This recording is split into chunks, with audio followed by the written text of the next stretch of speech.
what's up, everybody? This is Gary Holt from Exodus and formerly from Slayer, and you're listening to The Razor's Edge.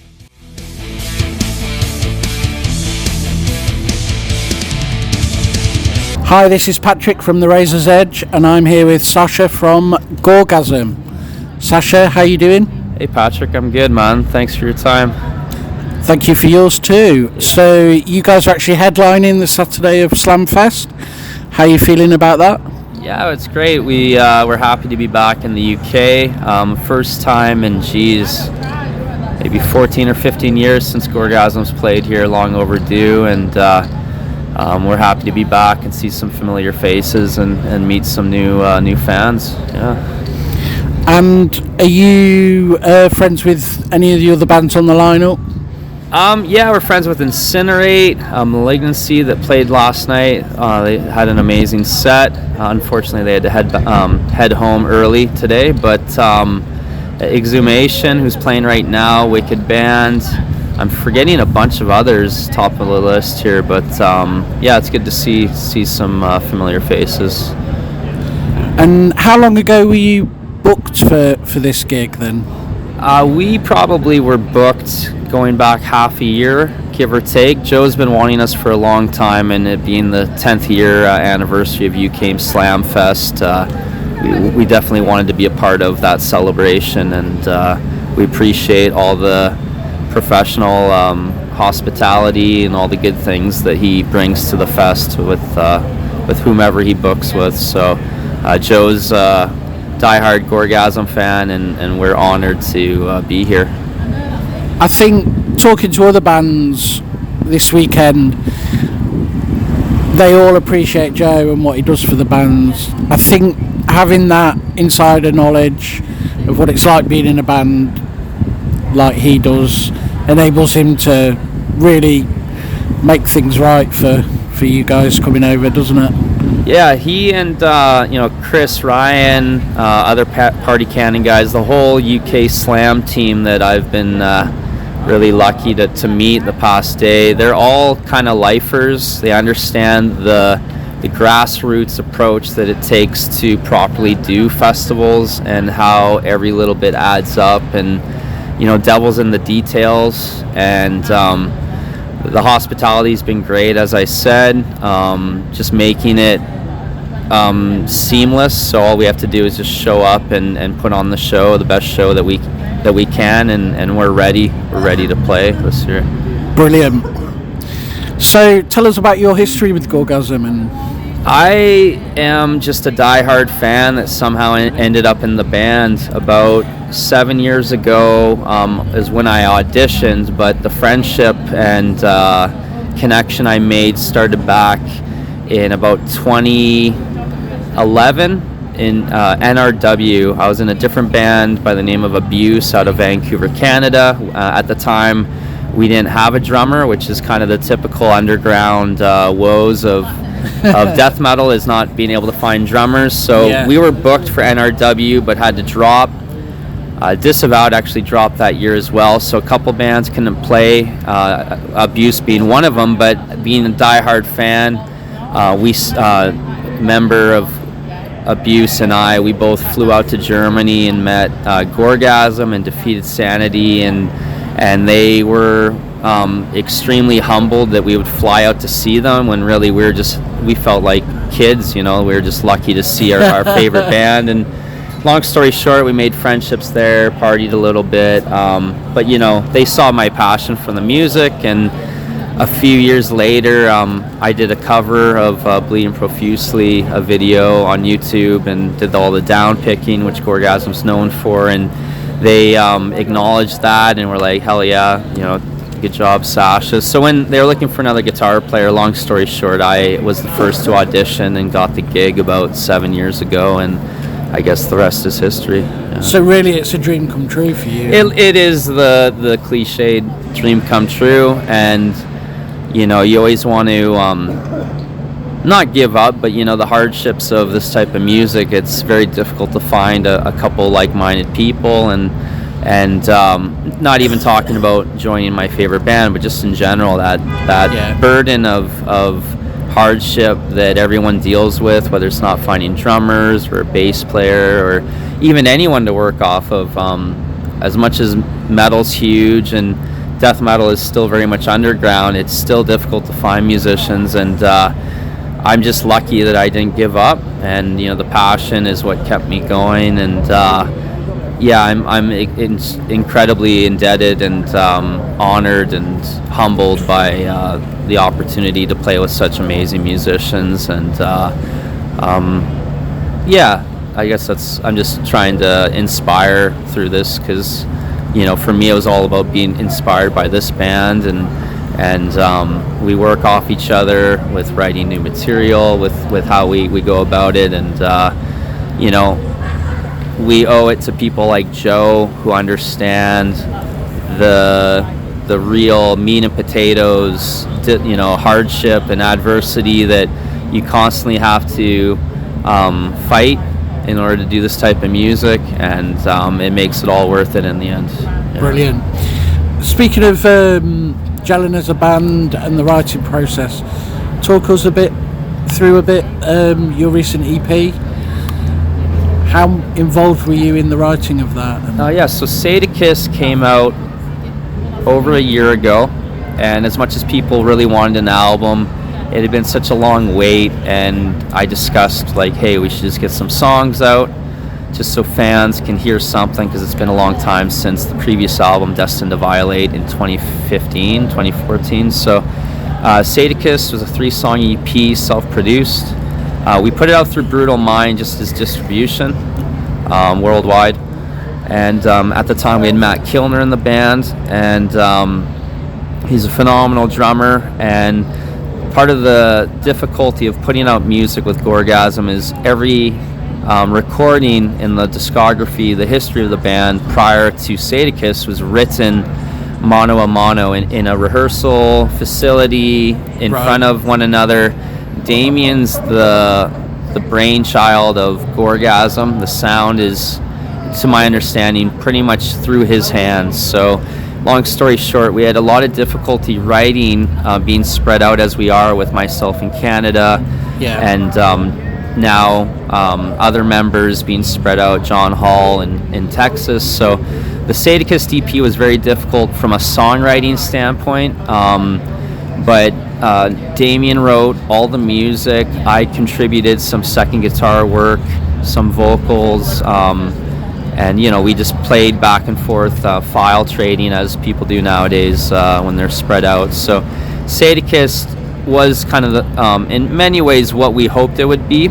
It's just the dynamics and difficulty of writing made it take a lot longer than one would have liked. So fast forward to what we're doing now. We have a new drummer, Tom, and he's in the same city as Damien, so they're able to work off each other, and they're on fire. They're just writing so much material all the time. They're very determined to do a new album and do it proper, the way Gorgasm was intended, which is organically in the same room. Let the music flow, if you will. An ode to Chuck Schuldiner. It's very much, that's what Gorgasm is. It's not about click tracks. It's not about BPMs. We don't even talk about that really. It's just a matter of the music and that old school approach, like all our favorite bands and more or less did. So Sadicus was a phenomenal batch of songs for what it was. Some amazing material, just is very uncompromising. It was the Gorgasm sound, the way we intended. But the new material is going to be just a continuation of the true origins of the band and the music. So when do you think we might be looking at getting an album? We're full steam ahead. We are really aiming to have it done early next year. A majority of the riffs and drums have been written. It's just a matter of recording, and even though we're spread out, we've established an infrastructure of execution in order to get this album done quite soon, and we are extremely motivated to give fans what they've been patiently waiting for, which was a new chapter in the evolution of the band. Nothing's really changed. It's really not to hype it up, but it's a new level of brutality, as cliched as it sounds. Gorgasm is we're not wavering from what we've always done, which is writing the most perverse, unrelenting, sick music possible. Yes, I'm not in the room with Damien and Tom, but my understanding of the music and what have you, I'm able to contribute ideas, and it's really exciting. There's some new stuff that's never been done on a Gorgasm album, and it's not like selling out. It's not like fluff. It's just we're experimenting. We're evolving as a band, and using the natural chemistry that comes from our new drummer Tom. Phenomenal player of not just death metal, just music, and he's putting a spin on it that's fresh. And Damien just has this, he's a wizard. Shout out to Diego Disgorge. He is the riff wizard, but Damien in his own vein has a flow about how he plays. It's truly one of a kind, the way he plays. And they're full steam ahead with the new sound of Gorgasm, and you guys should get pretty excited because it's fucking unbelievable, the shit that they're doing. I'm just trying to keep up. I'm very excited just to hear that. Yeah, I appreciate it. Great. I forgot what the question was, but I'm just kind of rambling on with you're asking about Sadakist, and I'm just trying to move on to what's fresh and what's exciting, which is the new material. And we have a great sound team back in Chicago. Dan Klein, shout out to him, and Paul, I forget his last name, another Polish gentleman that helps with recording Tom's drums. But we have some excellent engineers that are going to be recording both those guys, getting the skeletons of the songs worked out. I'm going to do my second guitar, already writing solos. We got song names we're working with, just trying to write the most fucked up shit. And it's gonna be tough, but we're well into the new album, and we want to get it out to the people. Excellent. And speaking of sick and twisted, Gorgasm, I think, are one of those bands who are quite notorious in the metal scene for their extremity, not just of the music, but the imagery, lyrics, and everything. Do you ever get any backlash from anywhere about that? No, it's you think that there would be, but I think just the nature of it being so underground, and people that come in with a distance of us, like on a personal level, or if they see how we carry ourselves, we see that, we're just people. And this is just a form of music. And we're not a political band. We're not into preaching or telling people how to live. We're just here for music. And, music's enhanced our lives, whether it's, easy listening, more contemporary music, or classical music, jazz, to the brutal stuff. So it's no different than like an actor with a movie. Like Christian Bale did American Psycho, and then he did, name anything else he's done. It's just literally just a shade of the human experience. And we've never had any backlash. I think if you just look at this festival and the positivity surrounding it and the vibe, it's easy to see that this is a good community where people look after each other. And I think everyone's just a bunch of nerds. Like when you look at a lot of this music, like everyone makes fun of power metal for being nerds and whatever. It's like, I don't know, the brutal death and any sub niche subgenre of subgenres. It's like to be obsessed and going down this rabbit hole. It's like it's just what it is, and and if you look at the blueprints of brutal death and, you know, Tomb of the Mutilated and all that stuff, it's like, it's all there. Yeah. You know, so it's people that understand the history of death metal, you know, they know Cannibal Corpse, they know bands that were pushing the envelope in the early 90s, and it's like Led Zeppelin and old bands in those days, like they're just heavier than the bands before them. Yeah, and you know, yeah, the backlash thing, it's like if people wanted to make something out of it, I mean, that's them just projecting themselves and their virtue signaling or their own agendas. But, you know, we just stick to our lane, which is the music. And you know, we're extremely understanding of people and what have you, and I think that's why people leave us alone, is because they see that we're just people too, and it's just music in the end. I think probably as well, death metal's been around for a while now, and that initial controversy, it's just not there anymore, is it? And it's like people getting upset about Gwar. It's like, well, Gwar's been doing that since, you know, what year? And when people catch up, it's like cool. And, you know, things are cyclical. Like, you know, things can come and go every 7 to 10 years. There's different ebbs and flows of what have you, whether it's social stuff or culture. And I think the fact that it's so underground, like if it was, I don't know, there's a bit of a mainstream thing with serial killers nowadays, with, you know, some big list actors doing stuff, and you know, people get into it, and maybe that acceptance of it in a way makes it a bit more not accepted, but, you know, maybe people just leave us alone because of that too. But I mean, we don't even talk about this shit as a band because it doesn't even touch our radar. No. So like the fact that I'm talking about it, it's like this is the most I've ever touched on something like this, because, you know, if there's something comes up, we'll say a few words and then just move on to whatever. There'll always be people in any sort of form of entertainment looking for something to blame society's ills on. We've had it all through history, haven't we? Yeah. From horror comics to video nasties. Yeah, and I mean, if you want to blame AC/DC for Richard Ramirez, it's like, well, if it wasn't for AC/DC, it'd be something else. And, you know, I'm not going to get into like freedom of speech and talking about that, but it's really the context. And there's indecency if you're just a bad person. You know, you should be treated as such in the court of law or whatever, like whatever the circumstances. But, you know, I think it comes down to the conduct of the individual. And like Jeffrey Dahmer used to watch Return of the Jedi, didn't he, before?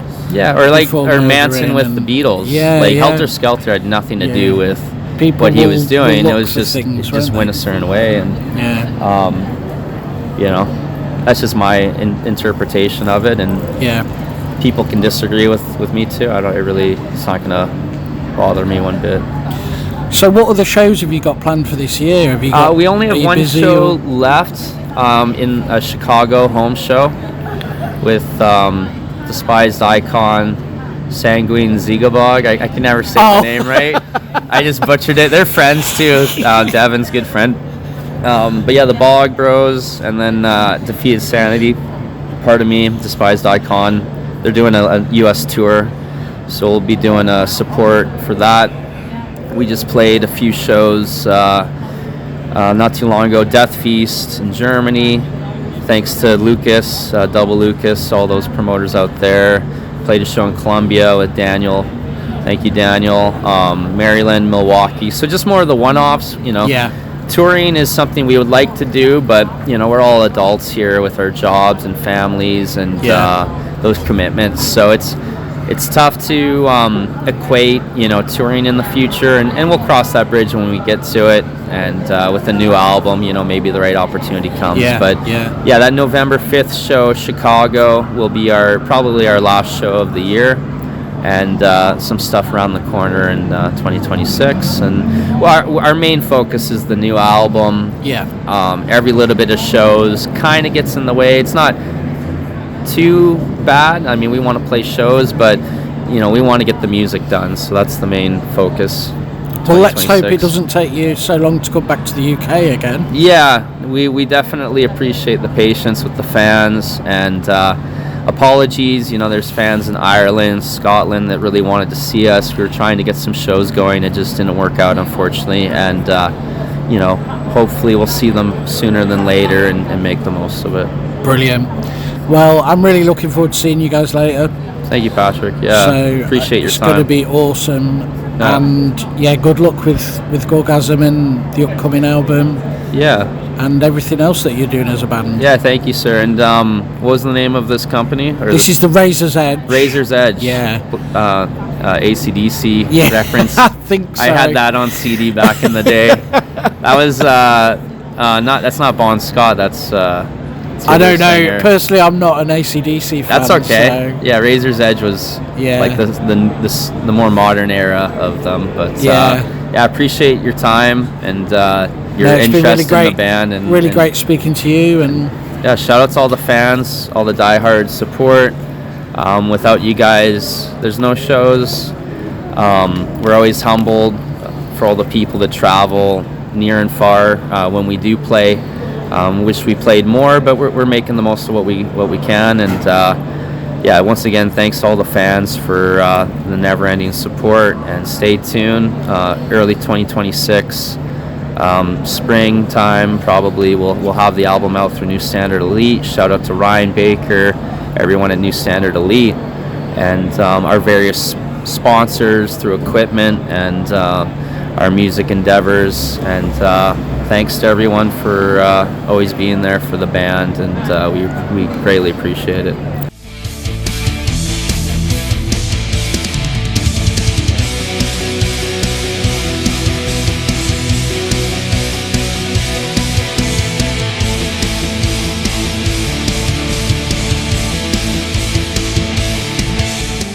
Thanks for listening. Make sure you keep up to date with all of our interviews by subscribing to our channel. For all the latest news, reviews, interviews and more, head over to our website, www.therazorsedge.rocks.